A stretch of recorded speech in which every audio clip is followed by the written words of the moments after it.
Hello everyone and welcome to this course on modern application development. Hello everyone. In this set of lectures we are going to look at the topic of security. Security refers to multiple things, right? There is access control, the mechanisms that are used to implement it on the web, various issues related to session management, HTTPS which is used in order to provide secure connections, and finally the topic of logs and analysis, all of which we will be looking at later. So let's first start by looking at the topic of access control. What is it? How does it need to be implemented? So the first thing, what is access control, right? And access in the context of a computer generally means being able to read or write or modify certain information. Okay. Now, not all parts of an application are typically meant for public access, right? So even if you are using, let's say, an e-commerce application, definitely there would be some information, like even your phone number, your email address, your physical address, right, which you do not want to be available to everyone who visits the site. Like, obviously, the e-commerce vendor needs to have that information so that they can contact you and they can ship the whatever it is that you're buying to you. But a random visitor who is coming along and seeing this does not need to know your phone number or your physical address. And in fact, that can actually lead to problems in many cases. Similarly, financial information, right? If you have a bank account and somebody else also has an account with the same bank, there's no reason why you should be able to see each other's accounts. Inside a company, there will be compartmentalization. Different teams need to have access to different types of information. In a college or university, the students would need to have access to their own grades, but not necessarily those of their classmates or others in the college and so on. So that controlling that access to the information is essentially what access control is all about. And there are different kinds of access, right? There is read-only access, right? And as we saw with the examples over here, even in read-only, you need to have access control, right? So it's not just a question of who can go and modify a grade inside the records. I could make a case that, I don't want somebody else looking at a person's grades without having a good reason to either. Okay.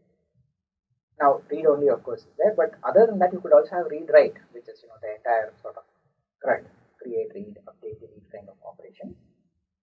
In some cases, you might have options. In fact, you might be able to give more fine-grained control. You might say that, look, there is a page that I have already created, and a particular student perhaps is allowed to go and modify certain parts of it or certain information on it, but they are not allowed to create a new page of their own, and they are not allowed to completely delete this page either. Okay, so access control can be sort of seen at various different levels in various different contexts. Examples. Now, the Linux file system, right? So hopefully all of you have got sufficient exposure to Linux at this point that you know about file permissions. Okay, so there are files, for that matter, even in a Windows or a Mac system, there is this concept of permissions, except that Windows and Mac are traditionally not multi-user systems, so it's not very obvious upfront what these permissions refer to. Okay, now on a Linux system, for example, you have a file and the file has an owner associated with it. A file also has a certain group associated with it, and this was something that was introduced early on in Unix-based systems to provide the capability for multiple people to be able to access the file, but only specific groups. Okay. So it's sort of a logical structuring, but it has limitations. Now, typically, the owner of a file can do everything with their files, right? They can access their own files, they can change the permissions, they can even grant access to others to be able to read or write or even delete a file if necessary. Okay. And there is also a so-called root or admin or super user who has permissions pretty much all over the system. Right? So typically on a Linux machine, the root user or admin user has complete permissions, and they could go in and read any file even if you try changing the permissions. Okay, and of course, like the saying goes, with great power comes great responsibility. The expectation is that a person who is a super user or an admin is not going to misuse that power. right, in order to go and read somebody else's files. But that's sort of, you are trusting them not to do something bad. Similarly, let's say it's email, right? So you have your Gmail account, you can read your own email. Now the interesting thing is you actually have one extra permission which you may not even think of as a permission, which is that you can take an email that you receive and forward it to someone else. Okay. In some sense, that itself is a permission. There can be systems where it sort of says, look, you're not even allowed to forward this message to someone else. Okay. How can that be done? It's not easy to implement, especially in the context of information, right? But that's a possible way of thinking about it. And similarly, let's say you have an e-commerce website, right? The shopping cart should be visible only to the user concerned, right? And more information like the financial information, credit cards, banks, right? All of that must be definitely kept secure. Right? You can't have it in such a way that anybody can see anybody else's financial information. So obviously there are different kinds of restrictions that you want to have on different types of data. And there are a couple of different ways of looking at this notion of access control. And one of them is what's called discretionary versus mandatory. Okay? And discretionary means it is left to the user's discretion, meaning that they have a choice. Okay? So going back to the example of the Unix file system or Linux file system, when I create a file, I have the discretion, right, or I have the power to change the visibility of the file, meaning that I can change the permissions so that anybody else on the system, even if they are not the super user, can read the file. I can also change it so that they can edit the file if necessary, right? And that usually also means they can delete the file if necessary. So on the other hand, since I am the owner of the file, I can also change it back so that it's no longer visible to someone else. Okay? Similarly, you have this power with respect to emails. You receive an email, you have the ability to forward it to someone else. Okay? Now there is another version of access control which is what is called mandatory. In mandatory access control, even these kind of permissions are difficult. If you have access to something, that does not mean you can sort of pass that access on to someone else or change that mode of access in any way. Okay? It's a very strict form of access control where every change that needs to be made has to be in some sense authorized by a central authority. And as you can imagine, this is most important in military kind of settings where the secrecy levels and confidentiality levels are probably at their highest requirements. Okay? In most other cases, especially with files and documents and so on, enforcing this kind of mandatory restrictions can lead to making life very difficult for everyone who is concerned with using it. So predominantly you are likely to come across discretionary forms of access control, and mandatory would be in some very restricted places, maybe in the most protected trade secrets of companies or in military installations, maybe parts of banks or financial organizations and so on. Okay. Now another sort of way of looking at this, right? So all these are different ways by which we sort of understand the concepts in access control. Another set of concepts is what's called the role-based access control. Now, going back to the Linux file system, over there it's username based, right? So I can basically, I am the owner because my username or user ID is the one associated with ownership of the file. And if I want to grant someone else permissions on the file, I need to know their username and I grant that to them. Okay.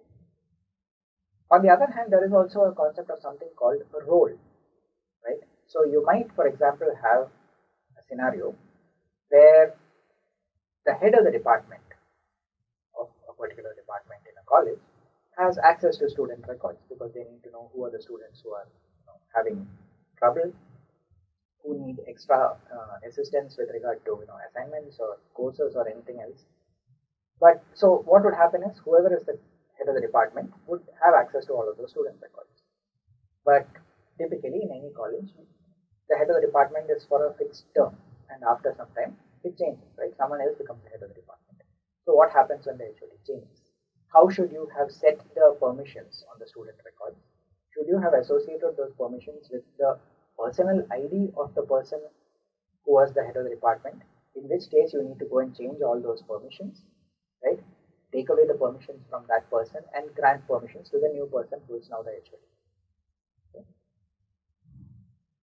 Another better way of looking at it in some ways is to say that a single person or a single user or a single entity can have multiple roles within the system. Right? So a single person could be a head of the department, but they are also a teacher. They might be in charge of maybe the cultural group and they are the cultural advisor, or they may simply be a member of the sports club or gym club, right? Which means that they have access to some of the gymnasium and badminton facilities, something of that sort. Okay? And these different roles need not necessarily interfere with each other. Okay? So, do I have access to the squash courts on campus? That has nothing to do with my being faculty, or even if I'm the head of the department of electrical engineering, right? What does matter is, am I a member of the sports club? Okay. Now, you could have, with these roles, with this concept of roles in place, you could have hierarchies. One example of a hierarchy is where typically an HOD has all the permissions that a student has. So you could say that an HOD is a superset of a teacher. HOD has all the permissions of a teacher, and therefore HOD is a superset of teacher. Similarly, a teacher could be considered a superset of student, right? Of course, I'm sort of oversimplifying here. You might want to have more fine-grained permission control, but roughly you can see that this might be one logical way of looking at it. On the other hand, as I said in the earlier example, the fact that you are HOD of a department does not mean that you have membership with the sports club, and therefore that does not automatically grant you access to the squash courts or badminton courts, right? So you need to take that membership separately. So a role, right, by assigning a role, right, HOD of a department, a teacher, a student, sports club member, each of those are different roles that can be assigned to an individual person. One person can be associated with multiple roles, right? And obviously one role can potentially also have multiple people associated with it, right? There are restrictions. For example, only one person can be HOD of electrical engineering at a given point in time, but multiple people could be faculty in electrical engineering. Okay, so there are different ways in which the role assignments have to be done. But if you now associate the access control with the role rather than the username, it becomes much easier to change and modify roles or to grant sort of fine-grained permissions. Another variant of this is so-called attribute-based access control. Okay?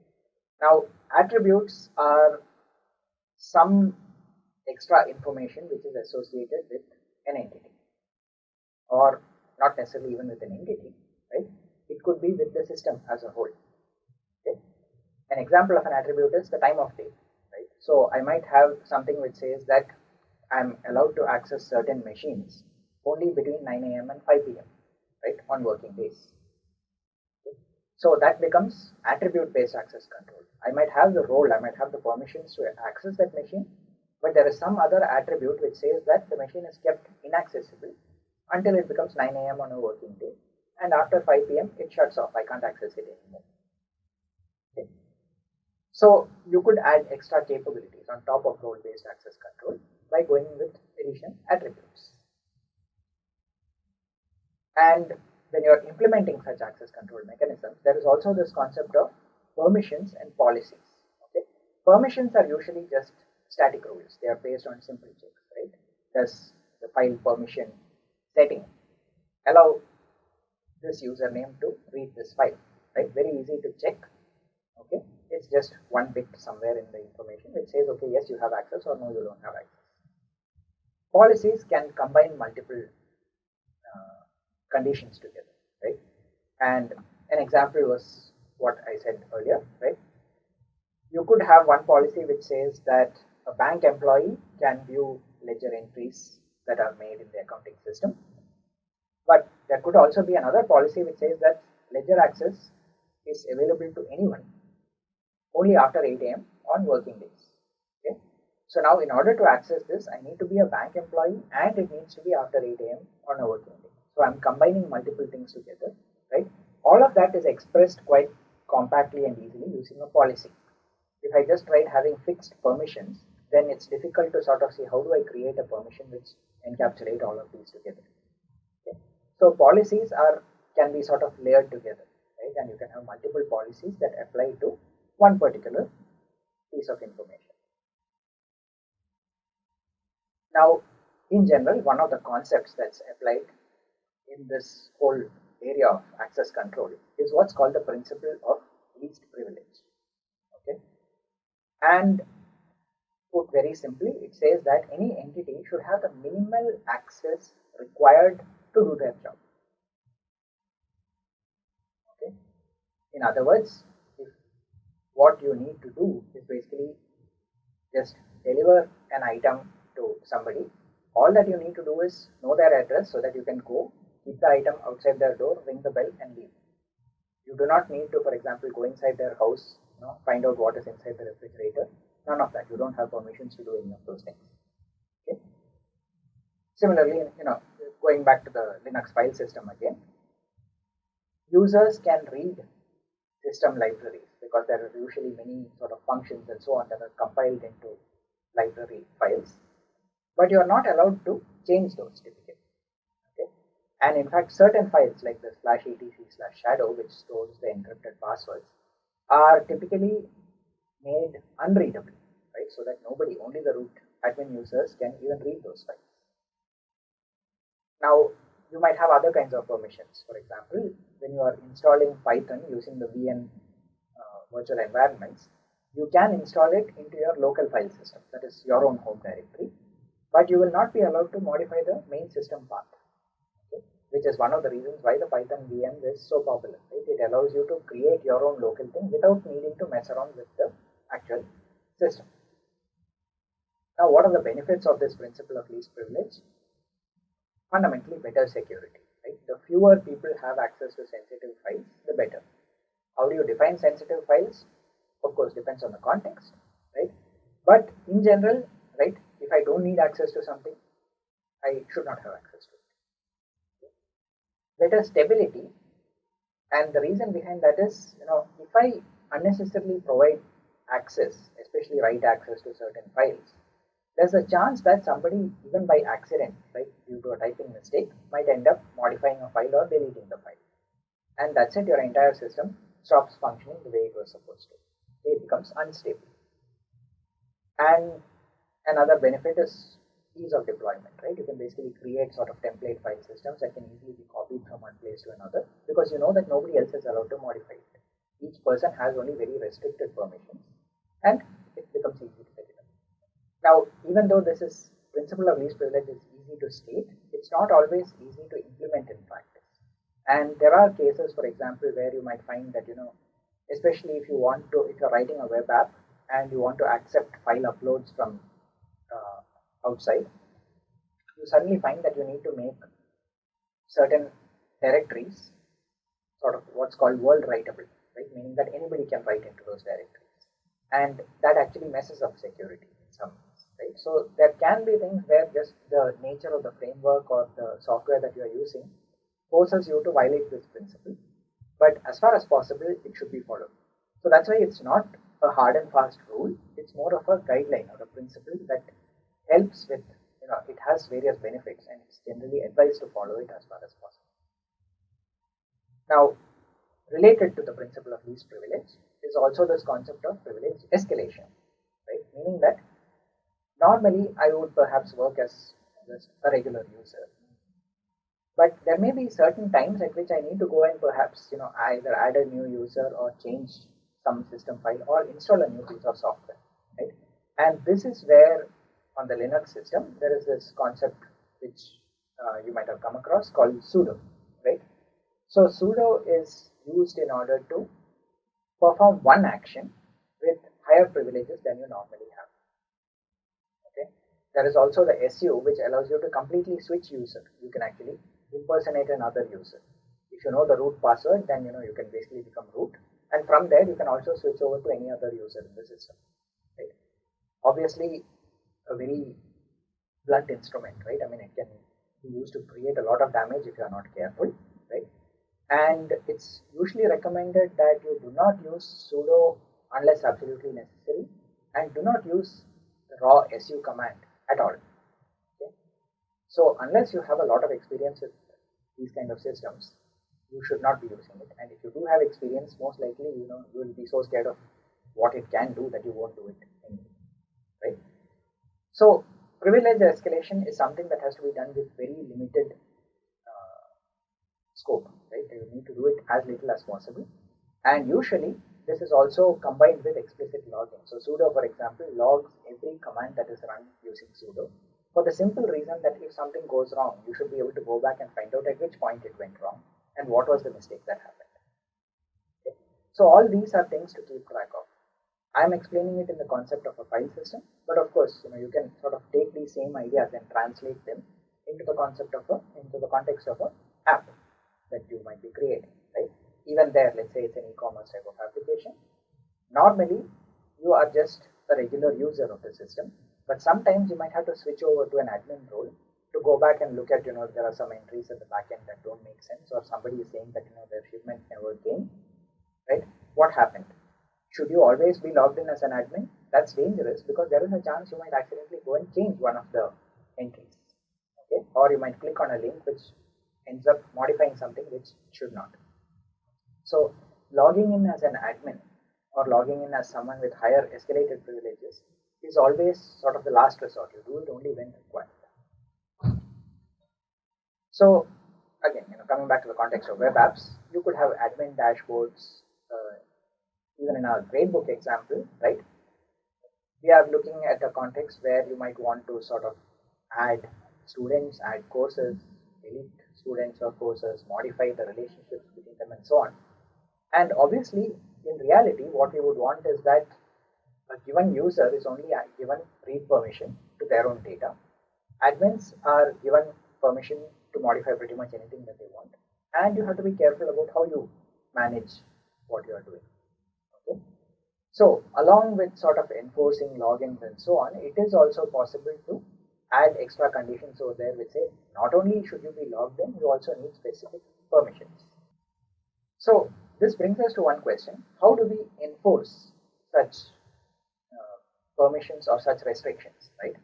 There are multiple layers at which it can be done. One of them is at the hardware level, right? The most fundamental, it's at the hardware level.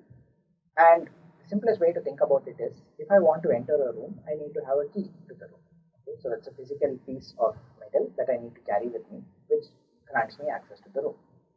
In the same way, in the context of information security, there are usually some kind of hardware tokens, USB tokens or NFC cards, the various kinds of things that are created these days, which the person needs to have that in order to be verified at some point so that they can grant access. Okay? But typically, more than the hardware level, the place where most of the permissions and so on are enforced in the context of information technology are at the operating system, right? So there will be file system level permissions, there will be memory segmentation so that one process cannot read something from another process. The operating system essentially ensures that whole principle of least privilege, right? Each process or each user is given access only to what they need. And if you need access to something else, you need to work with the creator of the other application to find out how to share information between the two. Now, as a developer, as a web app developer, you would probably come across application level control, where, for example, you might find that you are sharing a database server with other people, and the database server might then restrict your access to one specific database within the system. Okay. And as a web application developer, you might find that you want to be able to restrict which parts of the app different users get access to. And if you think about it, right, given that we have been working with the MVC model all along, the controller is the ideal place to enforce a restriction, right? Because after all, what we have is we want to be able to restrict access to certain views. But how are views generated?